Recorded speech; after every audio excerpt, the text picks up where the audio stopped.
Hello everybody, my name is Spoons Rattling. Welcome to another video where today we are covering the Grand Supreme Overlord, very long title, Azrael. The chapter master, if you will, of the Dark Angels, or rather grandmaster is his official title if I'm not mistaken. Regardless, let's get into the stats. So Azrael clocks in at a very cheap 105 points for a character of his stature. He has the standard 6-inch move, toughness 4, a nice 2+ save, and a 4+ invulnerable save. He has 6 wounds, leadership 6+, and OC 1. In terms of character stats, it's about as good as you can get for that price tag. 6 wounds is very nice, and the 2+, 4+ is a great combo for durability's sake, and will generally keep him safe from most kinds of weapons. Of course, though, he will still crumple under the focused fire of big anti-Space Marine weapons. In terms of ranged weapons, he has his Lion's Wrath, which is a upgunned combi bolter, not combi gun, no. Combi weapon. There we go. So the Lion's Wrath has Rapid Fire 1, Devastating Wounds, and Anti-Infantry 4+.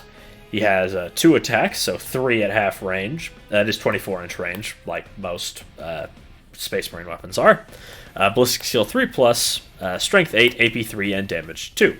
This is a very good profile for killing any kind of infantry, and the Devastating Wounds means it's very good at occasionally just punching through a little bit of damage to chip a tank or something like that.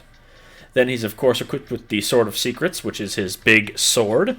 It has 6 attacks, so very good volume of attacks. He hits on 2s, of course. Comes in at Strength 6, which is a little on the low side for a character like him, but it has a massive AP 4, making it very deadly to things that rely on their saves to be safe, because even a 2+ save is reduced to a 6+ against that. And Damage 2 is, of course, a nice benefit for killing any multi-wound infantry, as well as dealing damage to tanks. In terms of abilities, we have Supreme Grandmaster, which is weapons equipped by lead units, gain sustained hits 1. Very good for both range and melee. Makes him competent leader for both melee units and ranged units.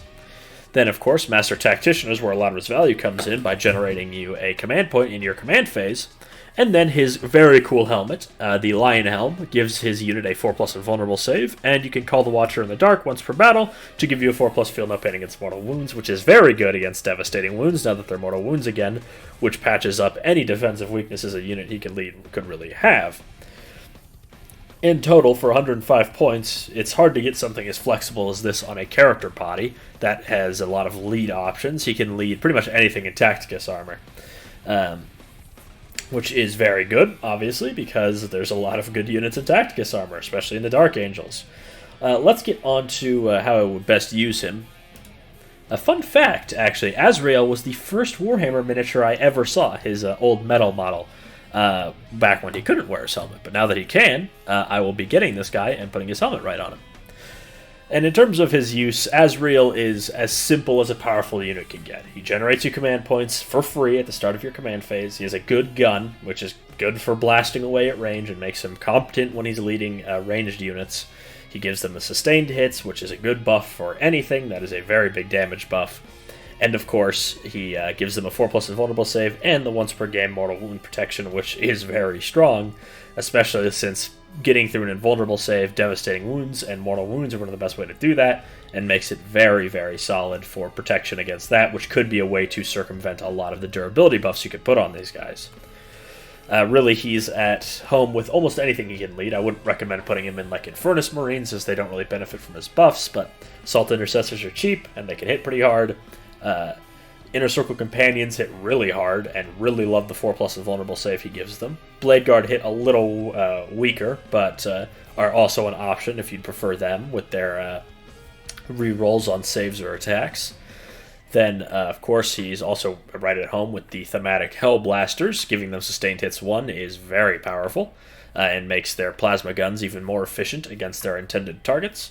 And really, anywhere he can go, he's right at home, because he's good at melee, he's good at range, his buffs are good, he generates command points no matter what, and he, again, adds that durability. As I've said before, and I'll say it again, he's really all you can ask for on a leader.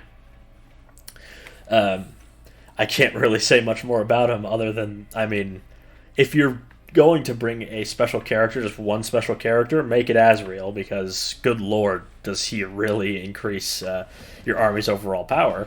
And part of that is his CP generation, which makes him good in any detachment, really. Like, I'm telling you, this guy, having extra command points floating around is just so useful. And there's a lot of good Space Marine stratagems, like some used for the combos in the Gladius Task Force, the +1 to wound, or -1 to wound, sorry, from the Inner Circle Task Force. Anything like that, he really does help because you'll always have extra command points running around.